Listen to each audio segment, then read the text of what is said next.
ఏపీలో ఎన్నికలు సమీపిస్తున్నాయి. గెలుపు కోసం అన్ని పార్టీలు ప్రయత్నిస్తున్నాయి. ఏ చిన్న అవకాశం వదలకూడదని భావిస్తున్నాయి. అయితే ఉభయ గోదావరి జిల్లాలతో పాటు కోస్తాంధ్రపై రాజకీయ పార్టీలు ప్రత్యేకంగా ఫోకస్ పెట్టాయి. పెద్ద ఎత్తున అభ్యర్థులను మార్చడం ద్వారా రాజకీయ లబ్ధి పొందాలని జగన్ భావిస్తున్నారు. అటు అధికారంలోకి రావాలని టీడీపీ, జనసేన గట్టిగానే ప్రయత్నం చేస్తున్నాయి. గుంటూరు, కృష్ణా జిల్లాలో సంక్షేమ పథకాలతో ప్రజల మనసు గెలుచుకోవచ్చని జగన్ భావిస్తున్నారు. అయితే ఆ రెండు జిల్లాలో స్వీప్ చేయాలని టీడీపీ, జనసేన భావిస్తున్నాయి. కానీ జగన్ సంక్షేమ పథకాల ముందు టీడీపీ, జనసేన హామీలు వెలవెలబోతున్నాయి.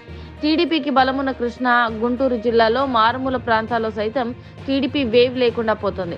ఇక టీడీపీ గెలవకుండానే గెలుస్తుందని చెప్పి అమరావతి రైతులను కొందరు దోచుకుంటున్నారు. కొంతమంది పెద్దలు వెళ్తున్నట్లు తెలుస్తోంది. వివిధ ప్రాంతాల నుంచి వస్తున్న వారు నేరుగా అక్కడి రైతులతో సమావేశం అవుతున్నారు. ఎకరా 30 లక్షల రూపాయల ధర ఉన్న ప్రాంతంలో 90 లక్షల రూపాయలకు బేరం ఆడుతున్నారు. 10 రూపాయల ప్రామిసరీ నోటుపై ఒప్పందం చేసుకుంటున్నారు. ₹1,00,000 అడ్వాన్స్ గా చెల్లిస్తున్నారు. వాటిపై ఎటువంటి ఆధార్ కార్డు నంబర్ ధృవీకరించడం లేదు.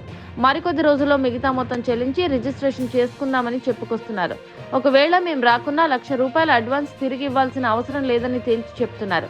అటు ఎటువంటి ఆధార్ ధృవీకరణ లేకపోవడం, అడ్వాన్స్ రూపేణా ఇచ్చిన ₹1,00,000 తిరిగి ఇచ్చే అవకాశం లేకపోవడంతో రైతులు కూడా సంతకం పెడుతున్నారు. అయితే ఈ మొత్తం వ్యవహారంలో టీడీపీ అధికారంలోకి వస్తుందని ఒక రకమైన లాజిక్ ప్లే చేసేందుకేనని విశ్లేషకులు అభిప్రాయపడుతున్నారు.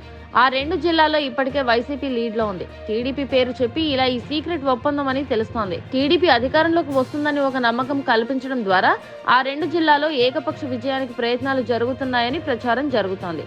అందులో ఎంతవరకు వాస్తవం ఉందో చూడాలి.